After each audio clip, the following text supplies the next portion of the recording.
We have our guests in the neighborhood for this fine Saturday morning. These are two folks who have been, I guess, in the acting business, have gone on audition, mostly for, I guess, commercials and voiceovers, and they took this experience and this life that they lead, and they've turned it into a web series, a comedy, sort of a sitcom, but, sitcoms on the web don't run 22 minutes or half an hour. They're 6, 7, 8 minutes. But the cool story of these two people, as I mentioned, one of them is a casting director for commercials, and she has to audition all these people, most of them terrible. And then the other one is the guy who's out there going on auditions and trying to do the best he can, but often saddled with terrible actors who tank his chances of getting the job. It's a cool idea. It's a really cool show. The couple who put together this show and write it and direct it and act it and edit it and distribute it and everything, they are a married couple in real life, and their names are Michael Paul Smith and Gillian Pensavalle. They are on the phone with us now in the neighborhood, so we welcome them. Hello. Hello, Dave. Hello, UNC. Hello. Oh, wow. Oh, God, you're more awake than I am on a Saturday morning. Maybe you should do the show. But we're 2 hours ahead of you, so. Yeah, it is 11:46. Oh, that's true. That's true. It's 2 hours later there. So how are things in New York? I know a lot of people are getting shot at the moment, but you guys are safe, right? Yes, we are. And I want to say I'm a huge Tori Amos fan. So for the first time in my career, I get to follow Tori, which is I really never thought that would happen. So I thought that was a very cool timing. Well, thank you so much. Hey, I get to sandwich you guys between Tori Amos and Bob Dylan. Not too bad. That's pretty decent company right there. So, okay. But we'll take it. Yeah. Okay, are you guys on a cell phone or something? That's really, it's a little tough to hear. So, Okay. We'll deal with it. But we'll deal with it. Anywho, the idea for the TV show, The Residuals. Who thought of it? How did you think of it? And then how did you go from, this would be a cool idea for a show, to let's do the show? Yeah, well, it started really based on our experiences because as actors, we have auditioned for a ton of commercials. It's a concept that we knew hadn't been done before, and it's a very unique backdrop for any kind of characters we wanted to create. We wanted to create a vehicle for ourselves.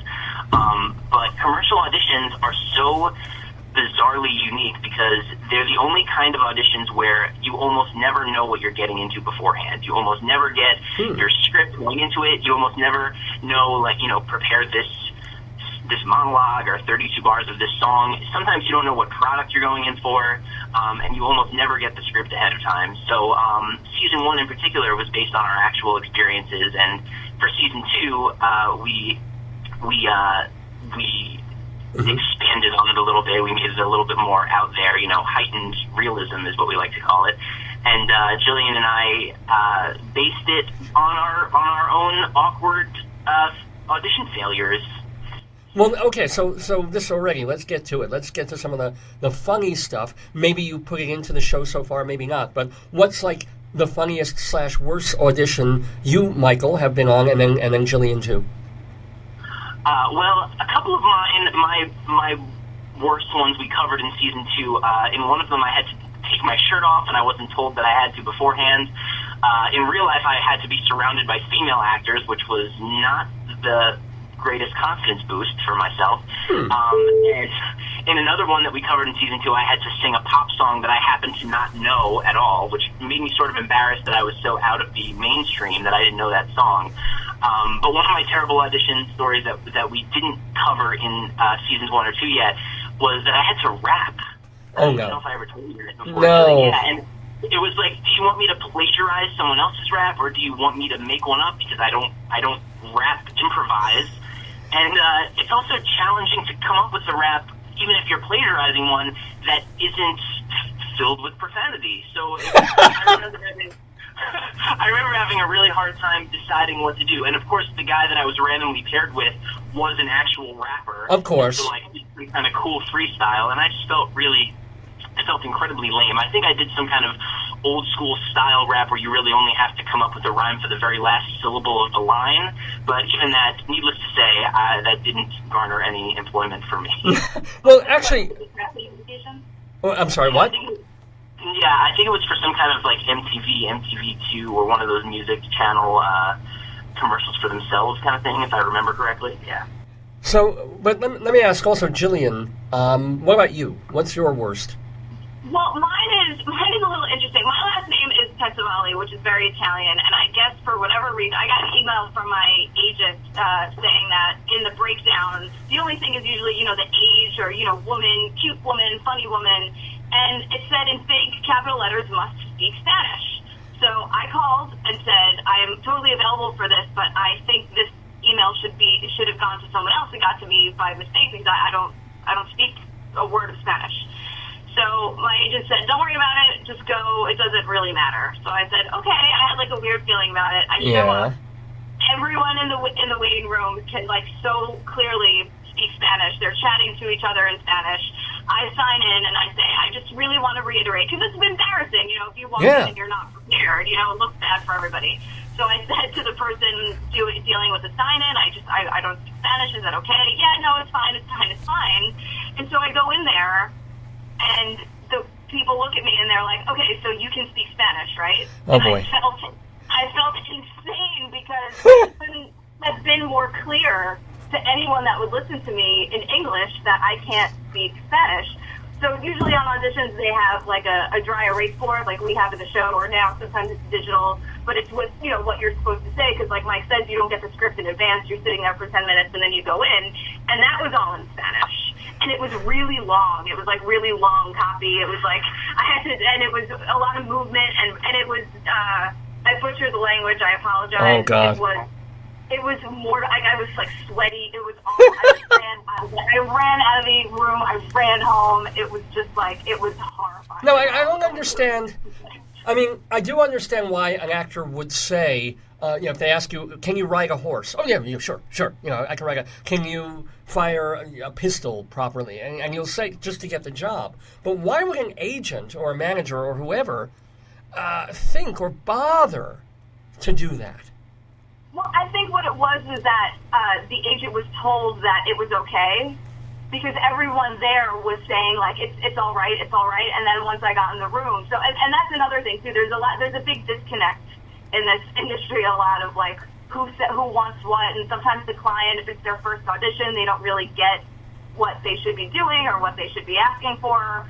And sometimes it's like, well, you may not speak Spanish, but maybe we will want you for a demo or a commercial. And sometimes it's not always what you're going in for is what you're auditioning for, which sounds completely counterintuitive, but that's interesting. They might want you for an extra or something, so... That's cool. No, I get that. I do get. I mean, it's like in theater, of course. If you audition for a casting director who's doing tons of things over different years, you get the role. You probably don't get the role, but they see you and then they remember you for next time, even if you're not even remotely right for what you're going up for. I get that. That does actually make sense. How many auditions between the two of you, Gillian and Michael, do you think you've been on over the years that you've been doing this? I would say high three figures, probably in the high hundreds, if I had to guess. Oh, yeah. Easily. Yeah. You think we've broken 1,000? Yes. Wow, okay. Of 1,000 combined between the two or each? Yeah, no, combined. But still, holy cow. So, sometimes there are lulls, there are slow months, and then sometimes you're going on 2 a day for 3 weeks, so that adds up. I guess, yeah. But you guys are still pretty young. I mean, how many years have you been in the game?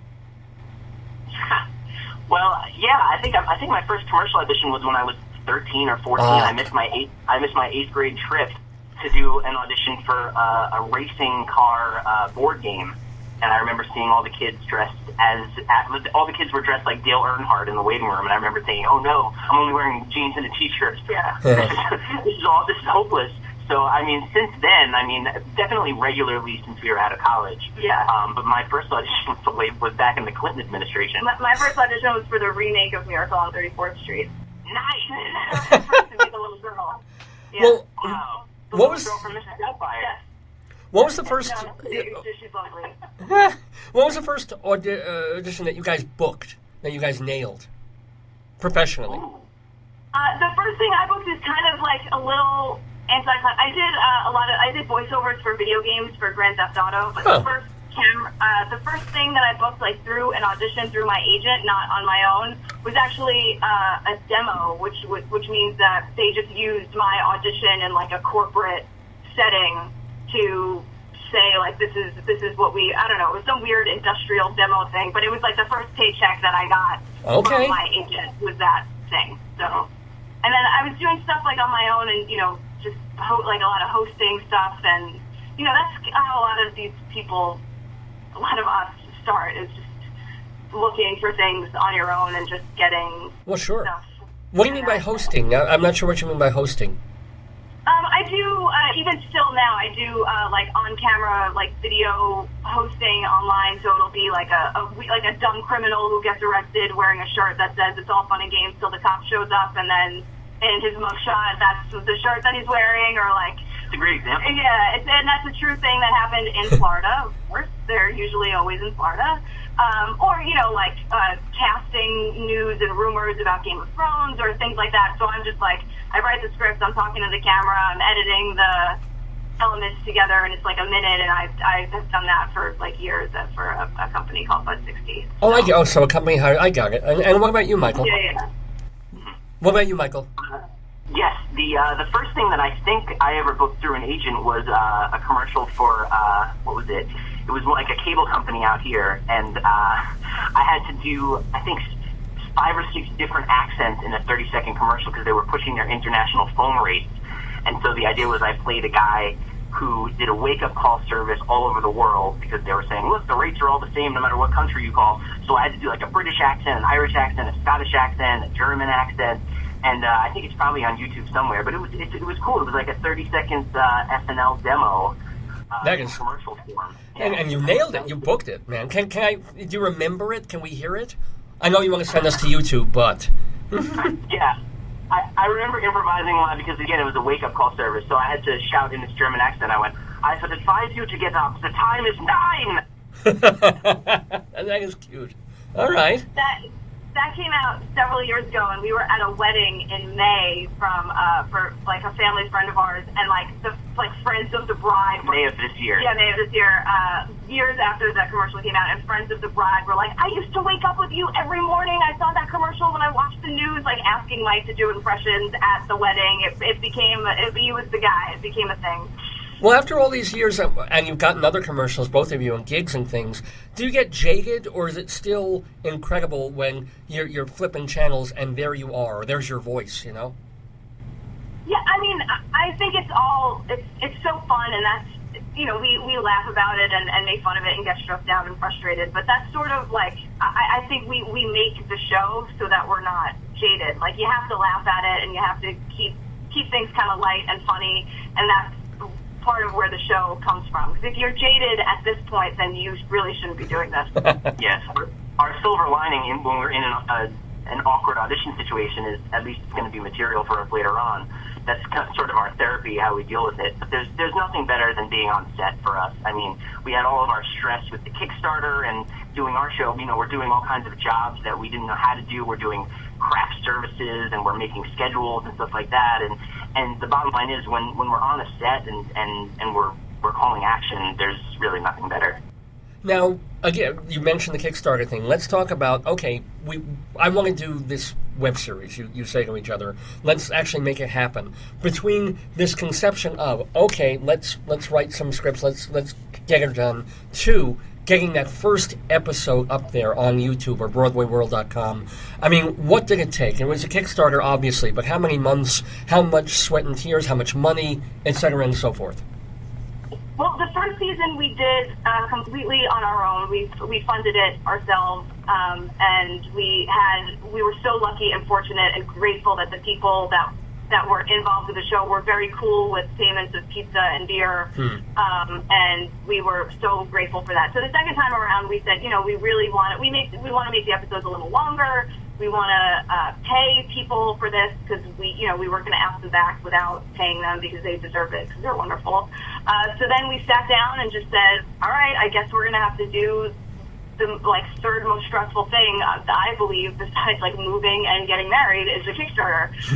It's crazy. So more than death, does Kickstarter beat death in the stress category? There were times where I was just like, if I could just disappear, and so yes, Kickstarter is incredibly stressful. I mean, you're talking to someone who just got through an Indiegogo campaign for doing my one-man play. So I'm kind of with you on that. It's a tremendous amount of work and effort and worry, and a day goes by and you don't get a donation. You're like, oh no, it's dead. Yeah, and then you wait, and the next morning, something pings, and you're like, oh, okay, I may make my goal, yay.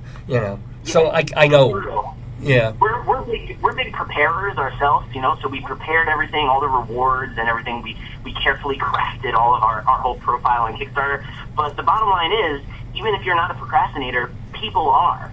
So no matter what you do, for all of your listeners, chances are you're not going to hit that goal until the last week because people will donate in the first week and the last week. And right. There's probably going to be a middle portion where you think that this is a gigantic failure and you just got to sort of muscle through. But it's a very, very stressful time. And we had a 31-day campaign, so there were 2 solid weeks in the middle where we thought that, this wasn't going to happen. Did you do... I don't know if it's on Indiegogo, if this is the same thing, but I'm sure it is. On Kickstarter, there's always people the credit cards or whatever don't go through until it's over. So there's always that idea where the little insecure voice in your head is like, someone's going to get second thoughts and take their donation away. Wow. So it's like every little insecurity that you have, it's just like, no, people hate it, and it hasn't even happened yet. Everyone's going to take their donations away. So if you make it, if you want $20,000 and you get $20,000, that's still not secure. Well, and not only that, I don't know, I think Kickstarter is different from Indiegogo, although they both may offer this option now, of one of the reasons I chose Indiegogo rather than Kickstarter is I wanted to say, if you donate, no matter what happens, I get to keep it, even if I don't make the goal. Kickstarter has this thing where you have to make the goal somehow, even if you have to fund it from your own bank account. Otherwise, you don't get anything. All the donations go back to the people. Did you do it that way? Yeah, as of when we did our campaign, it was all or nothing. So wow. we were really all in on it, and we thought that there might be sort of a psychological advantage in the sense that our backers would really feel like they were really contributing and getting us over the line, because as long as everybody knows, if it's all or nothing, everybody really feels invested. Like, wow, my $20 can really help. But it was a huge risk, and luckily for us, it paid off. Now, I have to ask, what was your goal in Kickstarter? Our goal was $20,000, and we raised about $20,700. To do how many episodes in a season? 10 episodes for season 1 and 10 for season 2. The episodes for season 1 average about 7 minutes, and the episodes for season 2 average about 10. So we beefed them up a little bit for season 2 right. and for Broadway World. Right, but the Kickstarter campaign was already after you had shot season 1. I mean, that came out of your pockets, so it was for the 10 episodes of season 2. Essentially, like $2,000 an episode was your budget. Am I right, or am I off? Yeah, I mean, it all kind of went. I actually haven't really thought about per episode because we shot for 6 days, and it all just went to the space and our director of photography and our sound guy, and you have to also pay for the insurance and everything. So I guess I mean it all went evenly around. So I would say that would be a safe. You had to get insurance for if you're shooting. I guess I don't know if it's your own apartment or did you have a set or what? Yeah, well, I found out. Really, I'll never forget it. It was Columbus Day, and we were going to be filming very soon after that. And the union told me that we needed to have workers' comp and New York State workers' insurance. And I kept stressing. I was like, it's a show about actors. We're just standing around. It's not like we're doing Spider-Man, Turn Off the Dark. But they still made me go through all the paperwork and all the approvals, and that was something that I was not anticipating, and I had to start solving that problem the second I heard about it. Yeah, so thankfully it was absolutely insane, but it worked out, and so we got to pay everybody, and no one broke their arm or whatever. Well, thank God. Yeah, but why was the union involved? Were you using SAG actors or something like that? Is that why? Yeah. Did they even know about it or care when they didn't in the first season? Yeah, most of our actors were SAG, and we wanted it to be a SAG production, and both seasons were. But it was a different contract for season 1 because we weren't paying anyone. Am I right about that? Yeah, the one cool thing that you can do if it's new media, which is still kind of murky because it's very new. So because I'm now a signatory SAG producer, we could say deferred payment. So on the contract, it's like if and when this incarnation of the show. Here's all this money, then we will pay you. And everyone just did it like sort of on the up and up in good conscience, just saying like this, we won't pay you. But we always knew we were going to do a season 2, and we always said, we'll feed you, of course, and we'll make it super fun, and we'd love to have you for season 2 when we will pay you. And then that's what we ended up doing. We all agreed on a day rate, and that was it. Cool. We're talking, by the way, with Michael Paul Smith and GILLIAN Pensavallle here on Dave's Gone By. It's 10:05 in the morning, so I've got to remind you that you're listening to UNCradio.com, the radio station of the University of Northern Colorado. I'm Dave Lefkowitz, the host of Dave's Gone By, and Michael and GILLIAN are the co-producers, co-directors, co-writers, co-actors, co-everythingers of a web show called The Residuals, which has wrapped its second season. Are all the second season videos up there? Are they? They are. Yeah. They are all available on theresiduals.tv, which will show you our first season, and it will also link to our second season, which is on BroadwayWorld.com. Now, is there going to be a third? We have a third written for sure, but our focus right now is trying to sell the concept as a half-hour pilot, and that's something that we think we have. We feel confident about. We feel like these characters have legs. We feel like the concept is one that's inclusive and not too inside. So our focus right now is getting our pitch materials together and trying to get it out there, because there's more formats than ever for new content in the half-hour or 22-minute formats. Now, can I ask you what, you both have agents and managers for your performing career. Is this a new step to now approach, I don't know, HBO, Comedy Central, the networks? How are you going to go about doing that? Hello? It's really about just getting everything together, which is part of the reason. I mean, we make jokes that, when you're sitting in a really awkward waiting room, I'm always texting Mike, like, oh, this is another episode, but it's really about having as much information as possible. They call it a Bible, which is just like all of your characters, all of the information you have, the story arc, where it's going, what you can really present to people to say, like, we will never, ever, ever be short on material. Ever, ever, ever. So it's just a way to say, like, this is what we have, this is where we want it to go, and of course we're open to have a conversation about certain things, Mike and I have to be involved, obviously, but it's just really about presenting in the best way possible to get people interested. What would be your ideal? Where would you want to see this program? I mean, not that Broadway World is not a bad place at all, but I'm saying, money-wise and visibility-wise, where would you like to see it? Well, if I may be so bold, Mr. Lefkowitz. You may be so bold. I think that this would work on a network. I mean, I know when you go to a network, you relinquish a lot of perhaps some of your creative input because they have their own people, and that's fine. But we just think our concept is such that everybody sees commercials. You can't even watch a YouTube video and not see a commercial. And to see a show about not only the process but also just where these commercials come from, I think there's an inclusivity there, and the characters are relatable. I think that this could work on a very large, broad sort of level. I don't necessarily think that this has to be a niche kind of thing. So I would like to see it on the network. Now, can I ask you, in the episode that I watched, it has a very free feeling. You said that it's scripted. Is there some improv too? Do you allow the actors to kind of go a little bit with, okay, here's the scene, and do the Larry David kind of thing, or is literally every line scripted? Yeah, it's funny that you say Larry David, because that was my original idea for the show, was let's do this Curb Your Enthusiasm style. But GILLIAN, who is the editor of both seasons, informed me very quickly that that would be an editing nightmare for her, because Curb Your Enthusiasm no doubt has, not only the Seinfeld and HBO money, but I'm sure they have teams of editors and sound people. I'm sure they have to overdub things later on to make it all seamless. And since we didn't have that luxury, it was a challenge for me to sort of prove that I can actually script this out. So I did script it with overlaps and things like that. I tried to write as realistic a script as possible. So our first take was usually a clean read from the script, and then we always did allow people to improvise after that and encourage them, because we have so many great improv actors. I mean, how do you tell Horatio Sands not to improvise when he's on your show? But originally, we did at least one clean read from the script just for editing purposes, and then we would always, if nothing else, have a nice beefy outtake reel if we let people improvise. So we always did that as well. Oh, that is actually a great way of doing it. It wouldn't occur to me to try that. It's almost like having an establishing shot. And then you can go in for close-ups, but if you lose the close-ups, at least you have the establishing shot no matter what. That's cool. Yeah. Huh. Let's see, what else?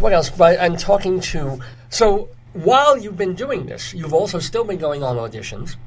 You've still been... And have you booked other things that we might see you in? Do you ever audition for theater, or is it just commercials? Because you're in New York. Do you do any theater at all, or just TV? Yeah, we do. We definitely do theater. We've auditioned for a ton of musicals and stuff like that. We have our musical books. That's something that we haven't covered really in the residual. We might want to cross over, because a lot of actors that do theater, especially in New York, also go in for auditions. But I'm doing a theatrical production right now. I'm in rehearsals for Waiting for Godot, of all things, with this company out here called Long Island Theater Collective, which is a new company, and they're doing some really great work. Long Island. It's a hell of a challenge for me. Huh, Long Island Theater. Where are they based out of, did you say? They're based out of Long Island. I think Belmore was where some of their original shows were, but they got a great write-up in Newsday last year, the Long Island area newspaper, and they wanted to do a younger casted version of Waiting for Godot, so I'm going to be Vladimir in Waiting for Godot, which is just incredibly challenging to not only memorize all that dialogue, but to make it work for me as a younger guy. Can I ask when and where that'll be? You said it wasn't Belmore, but when it's going to be performed and where? Oh, it's going to be at the Studio Theater in Lindenhurst. Oh, yeah, okay. Yeah, and it's going to be on October 2nd and 3rd, so we're just in rehearsals right now. Jillian can attest, as my number one dialogue coach, that I'm memorizing 2 pages of abstract dialogue a day, which is quite a task. Well, when in doubt, just say, we should go. We can't go. You always throw that in. We say that so many times. In fact, I was in rehearsals just yesterday with Ian Sullivan, who plays Estragon, and he meant to say, I'm going, but he said, let's go. And I turned to him and I said, listen, if you say let's go, I'm saying we can't. And so we're waiting for it out. So if your line isn't let's go, then please make sure that that's not what you say. Yeah, you got to be pretty, if Samuel Beckett were alive, he would shut down the production immediately and say, no, every word, Yeah. Right, and his stage directions are so meticulous and specific. It's like, wow, I don't want to anger the estate of Samuel Beckett, so we better get these. Hey, can I ask, and last question, I asked this for a specific reason, if not for the radio show, but do you know the show that they're doing after Godot for this theater company? Whether you're in it or not, I'm just wondering. Do they have their season planned out? Oh, I don't know, actually. I don't believe so. Okay, just curious. I write a theater column for Long Island Pulse. So it's helpful for me to know what's coming down the pike. And unfortunately, October is just too soon for my deadline. But I have to dig up things to write about Long Island theater that are interesting and that aren't either Broadway musicals that have been done a zillion times, or B, crap. I like to write about new plays, or new plays are interesting, or stuff that people haven't seen again and again on Long Island. So I love the idea that you're doing Waiting for Godot. If I had known about it a month and a half ago, that would have been helpful. But I don't. Well, we'll have to keep in touch with you anyway about the various goings-on. Yeah, that'd be cool. And Gillian, I'm sorry I've been leaving you out of the conversation. What about stuff that you've been doing either now or recently, or stuff that you're going up for? I do my hosting stuff. I don't do any theater, so that's a Mike thing. I help Mike with his lines, but I'm not really a theater person. But I have my hosting gig that's ongoing. I do that 3 days a week. I've done some video game voiceovers. I've done some motion capture for video games, which is really fun. And, you know, just commercial auditions and commercials and just, you know, keeping it going. Nothing as difficult as Waiting for Godot, though. that's good to know. That is a wordy script, let me tell you. Full of non sequiturs and... Actually, that would be a funny... You know, please feel free to use this, but of course you won't. But in like the third season, if you have a really weird TV casting person and they decide for the commercial audition just to have lines from Waiting for Godot, and all the actors come in there and like, what? And it's for like a skin cream, but they want you to audition with Waiting for Godot, you know, while squeezing a pimple. Yeah, they're like, why is this so fake? Yeah, what? Where are they? Okay, well, last question for Michael Paul Smith and Gillian Pensavalle, who are the creators of The Residuals, which you can watch both on BroadwayWorld.com, also on YouTube, and also on, is it Residuals.tv? The Residuals. The Residuals.tv. Give me another example, each of you, please, of ridiculous, insane, awful auditions that... well, you know what? Actually, even before I ask that, how did you guys meet? We met doing a web series. So we did a web series on a now defunct comedy site called Black 20, and it was called Network, which I think you can still see some shows on YouTube. It's net_work. And Gillian and I were recurring characters, and I call it an on-set romance, even though the romance didn't start till long after. But we did bond over our sort of industry alliance right away. We sort of said to ourselves, like, you know, if this show ever gets picked up, I'm not going to go without you, and so you can't go without me, and that way they'll have to take both of us. Cool. Yeah, it was a way of flirting. It was like how we would flirt, and... Oh. Yeah. Now, how long ago was that? How long have you been married? We've been married for about a little more than 2.5 years, December 7th, 2012. I'm not going to be that sitcom husband that never remembers their anniversary date. and yeah. Network, the show, the web series that we met was, I think, 2007 to 2009-ish. Yeah, we started dating in 2009, so... Yeah. And what's it like, though, if, I mean, not only to be married and have that, but to be working on projects together basically 24/7 half the time, always together, as opposed to a lot of marriages where, you know, one goes off to one job, one goes off to the other, and then, you know, 8 o'clock at night they see each other. I mean, I guess there's good stuff to that and bad stuff to that.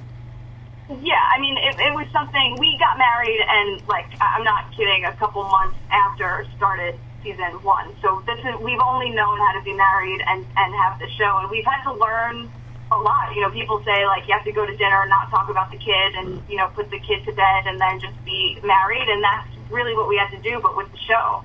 Like, we had to really separate, like, we're working now and we're not. And it's really hard to do when you live in a small apartment and the show is your livelihood and it means everything to you. And you have to sort of, and Mike and I work in very different ways. Like, Mike can talk about it casually, and in my head I'm just like, oh, well, that means I would have to do this for editing and this for paperwork, and it would sort of take over. So we had to learn how to communicate in that way and just be able to say, you know what, we're not talking about work right now, and that's okay. We don't have to talk about it all the time. I wonder, because, you know, you're actors. Is there anything to talk about besides work? Is there anything interesting in the world? Yes, thankfully. I think we're fortunate enough that we have great conversation regardless. But you know, you have to really tell yourself, like, shut up about the show for 5 minutes. I'm incapable, as my wife well knows. If I'm not talking about the radio show, I'm talking about my one-man show. If I'm not talking about that, I'm talking about what else I'm working on. I'm evil that way. I mean, nothing else interests me in the world, which is rather tragic, I think.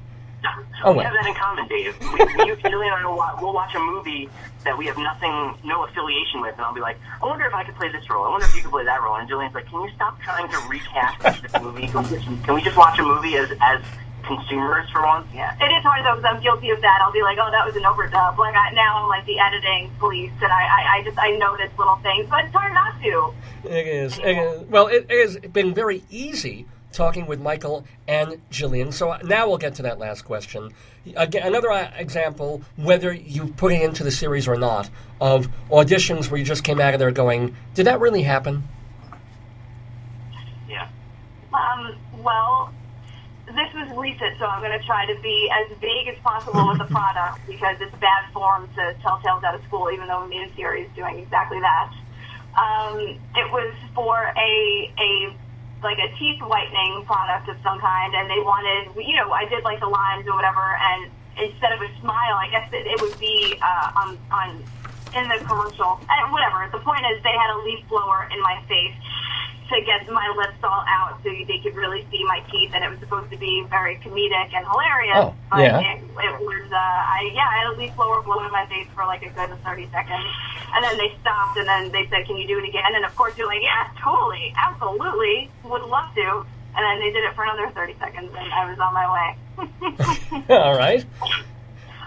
Mine was probably, there was a ubiquitous insurance company that happens to do a lot of commercials that I'm sure we've all seen.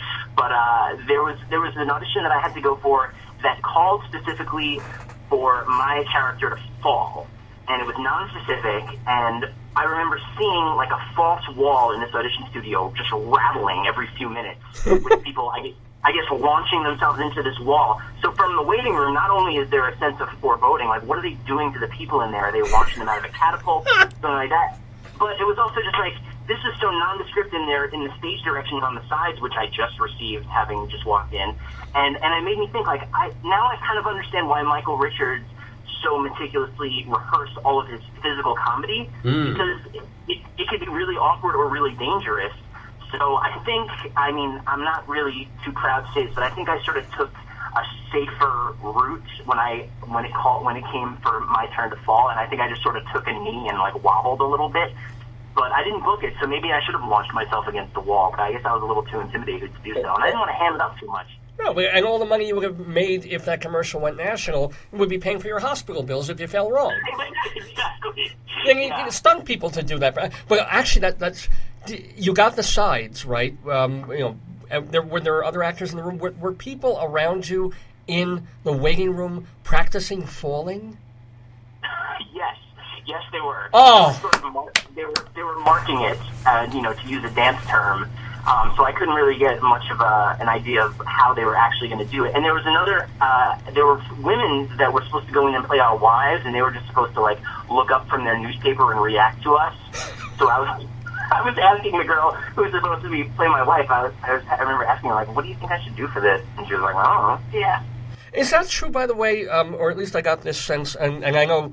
I guess my last question was now the penultimate question, and this is the last question. But it kind of makes clear, at least in the first episode of the Residuals, that a lot depends on the pairing of the two people. Is that necessarily true, or if one person is good and the other isn't, they will sort of keep the good person in mind, or are you dead in the water if your partner's dead in the water?